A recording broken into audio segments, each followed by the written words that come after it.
I'm about to drop a story so wild it'll make your jaw hit the floor and your heart race like you're sprinting from a pack of wolves. I'm a 28-year-old fireball, and this is the wild, gut-wrenching saga of how I, a proud Mexican indigenous chick from the scorching plains of Texas, turned the tables on a bully so vicious she could have starred in a horror flick. Let's call her Aya, 'cause that's the only nice bone I'll ever throw her way. Trust me, she doesn't deserve it. This ain't just some playground squabble. It's a full-on, heart-shattering epic that kicked off in first grade and exploded into a revenge plot so intense it'd make a movie director weep.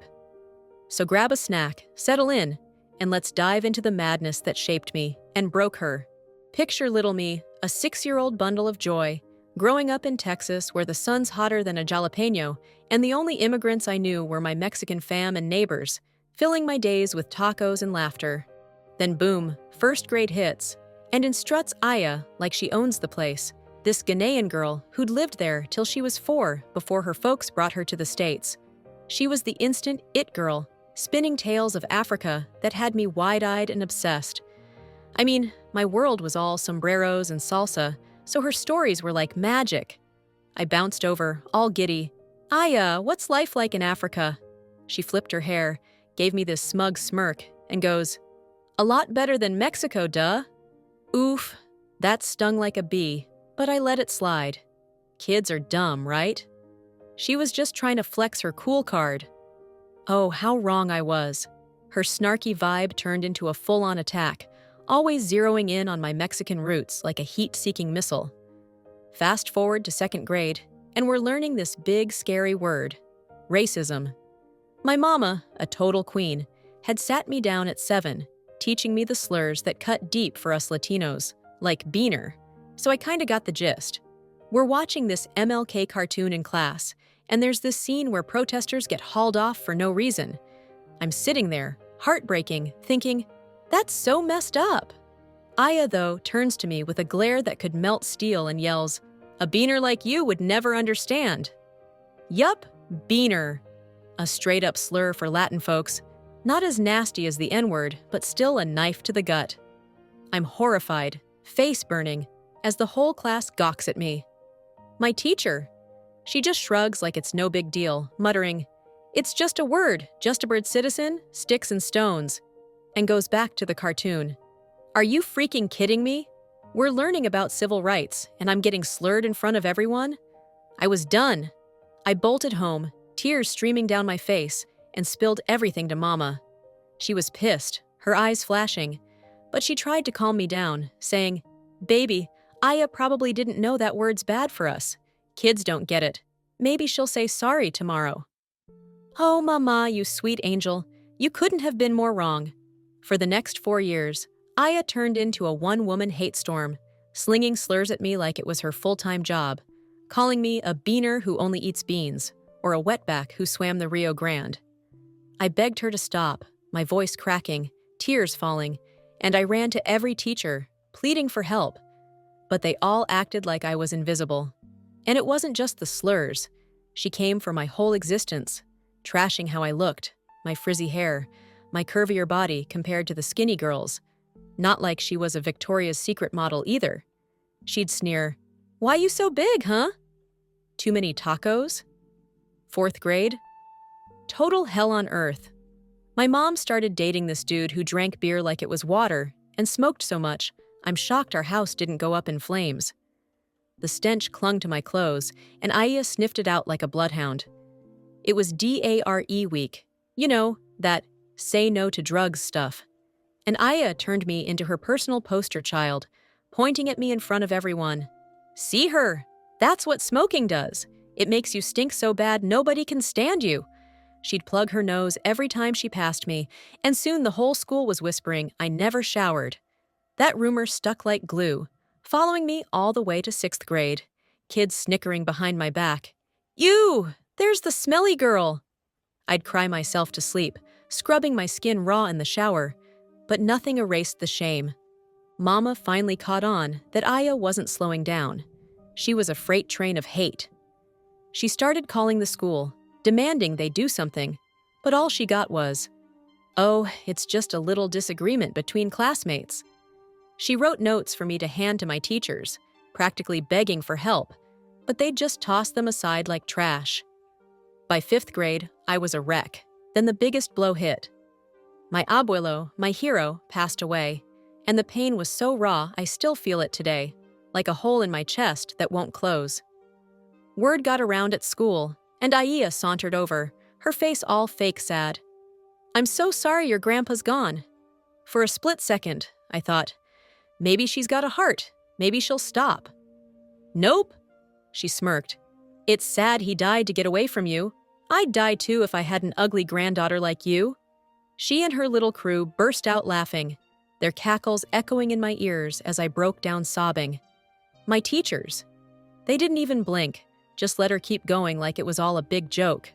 I ran to Mama, barely able to get the words out through my tears, and she went full Mama Bear mode. She got a hold of my teacher, slamming her fist on the desk. "You do something about Aya, or I'm coming up there to make her stop myself." For the first time that year, my teacher actually confronted Aya, telling her to quit being so mean. Aya's eyes widened. Then she burst into crocodile tears, wailing, "It's because I'm black, isn't it?" My dumb teacher backed off faster than you can say coward, and Aya weaponized that line every single time anyone tried to call her out. It was her get-out-of-jail-free card, and she played it like a pro. 6th grade rolled in, and things seemed to chill, until Aya struck again, sneakier than ever. I was obsessed with anime, spending every free minute sketching Sailor Moon characters, pouring my heart into getting better. During free period, I'd drawn my best piece yet. No stray pencil marks, no eraser smudges, a total masterpiece for me. I stepped away to pee, and when I came back, my drawing was a disaster. Pen marks slashed across it, Beaner and Wetback scrawled in permanent marker all over my Sailor Scouts. I broke down, clutching the paper, my tears smudging the ink, my heart shattered. I looked over, and there was Aya with her posse, laughing their heads off. "Look at her crying over a stupid picture. What a baby!" I saw the marker on her desk, her hands stained with black ink, and I lost it. I marched over, screaming, "What the hell is your problem, Aya? Why do you hate me so much? Why are you such a racist when I never did anything to you?" I was shaking, crying, my voice echoing through the room. My teacher dragged us to the principal's office, and I thought, finally, someone's gonna do something. "Wrong again." The principal looked at us both and goes, "You need to apologize to Aya." I blinked. "What?" He doubled down. "You yelled at her, just a bored citizen. Just because you're upset about a drawing doesn't mean you can scream at a classmate." I pointed at Aya's stained hands. "She ruined my drawing. She wrote slurs all over it. Why aren't you telling her racism isn't okay? Why are you always on her side?" He shrugged. "I'm not taking sides, young lady, but those are just words, sticks and stones." I was floored, my whole world crumbling. Aya was getting away with everything, and I was powerless. I refused to apologize, and the principal called Mama, who stormed in, demanding action. But, surprise, surprise, nothing happened. After that, Aya went feral, knowing she was untouchable. She made my life a living hell, breaking me down piece by piece. I stopped drawing completely. Even now, if I pick up a pencil to sketch a character I love, I burst into tears and freeze. Mama tried everything. She pleaded, she demanded, she threatened to sue, but the school brushed her off as an overprotective single mom who couldn't handle her sensitive kid. She told me years later it killed her to watch her happy-go-lucky girl turn into a sad, angry teen. I started hating my own ethnicity, sobbing to Mama, "I wish I was white. I hate being called these words. I hate how I look." I'd stare in the mirror, hating my Native American features. My indigenous roots that Aya made me feel were worthless. Yup, I'm indigenous too, and she made me despise every part of who I was. Elementary school finally ended, and thank God, Aya went to a different junior high. But the damage was done. I was a mess. I started therapy to claw those hateful words out of my head, slowly rebuilding myself. My family rallied around me, pouring unconditional love into my broken soul, sharing stories of our ancestors who fled Spain during the Texas Revolution, reminding me of my strength. I even connected with the tribe I'm descended from, diving deep into my indigenous roots. They helped me heal, showing me the beauty in my heritage that Aya tried to steal. High school came, and guess what? Aya and I ended up at the same school. I avoided her like she was the plague, refusing to even breathe the same air as her toxic self. She'd turned into this model student, all sunshine and rainbows, giving speeches during Black History Month assemblies about how proud she was of her race, and how we should embrace everyone, no matter their race, religion, or background. I had to bite my tongue so hard I nearly drew blood to keep from laughing in her face. The hypocrisy was thicker than Texas humidity. She was a piece of work. Let's jump to 2021. I'm packing up my room, getting ready to move into a new house with my then-fiancé, now my awesome husband. Wedding plans in full swing when, ding, a notification pops up on my phone. It's Aya! My stomach didn't even drop. I'm a grown woman now, so I just rolled my eyes thinking, what the hell does this chick want? She's hosting an elementary school reunion because the old building's getting torn down, inviting everyone to say goodbye to the old girl. Honestly, I wanted to say hell no. That school was nothing but a pit of grief and rage, and even driving by it over the years made my heart pound like a drum. But then I thought, wait, that dump's getting demolished. Why not go and spit on its grave or something? And then, boom, a light bulb went off. This was my shot to expose Aya for the racist, misery-loving monster she really was. She didn't just target me. She'd thrown slurs at everyone, from a girl from Delhi to a Chinese kid who transferred schools because he couldn't take her crap anymore. I sat down with Mama for dinner, twirling my fork. You remember that girl who bullied me? Mama's grip on her fork tightened, her eyes narrowing. Oh, I remember her. How could I forget? I asked if she recalled all the times she went to the school to complain, and she nodded. Yeah, I wrote down everything they said. I kept it all, 'cause those were important papers. Mama never throws anything away, thank God. I dug through her old files, and there it was. Jackpot! Not just her notes, but Aya's hateful messages to me, and my Sailor Moon drawing, still scarred with those slurs in permanent marker. Seeing it brought back all the self-hatred and sorrow, my eyes welling up as I traced the ruined lines. I whispered to myself, why did she hate me so much? I pulled myself together, printed copies of everything, including a note from the principal that said, it seems Aya called just a bored citizen nasty words based on her ethnicity, signed by that jerk himself. Proof of two things. Aya was a racist, and the school knew, but did jack squat. The reunion was a barbecue on the old playground, and I showed up in jeans and a tee, looking fresher than my classmates, who were mostly worn out from parenthood. I caught up with a few. Turns out most were Aya's victims too, but they'd learned to ignore her, unlike me, who she'd targeted like a bullseye. I noticed some folks from a local equal rights group there. Aya must have invited them, 'cause she'd built a shiny rep since high school, acting like some saint. I almost felt bad for what I was about to do. Almost. Nah, screw that. I felt nothing but fire. The barbecue was chill. Aya up there yapping about her beautiful memories at the school, how they welcomed her with open arms as an immigrant, how she'd been so scared of not fitting in. I snorted. Girl, you walked in like you owned the place, no fear in sight. After her sappy speech, everyone took turns saying their goodbyes. Then it was my turn. I stepped up, heart pounding, feeling every eye on me. Aya stood there, smirking, thinking I was so beaten down I'd just shrug and move on. Oh, hell no. Over the years, I'd grown this I don't give a damn attitude. I say what I say, and I'll drop the mic if I gotta. I took a deep breath. I was so nervous starting here.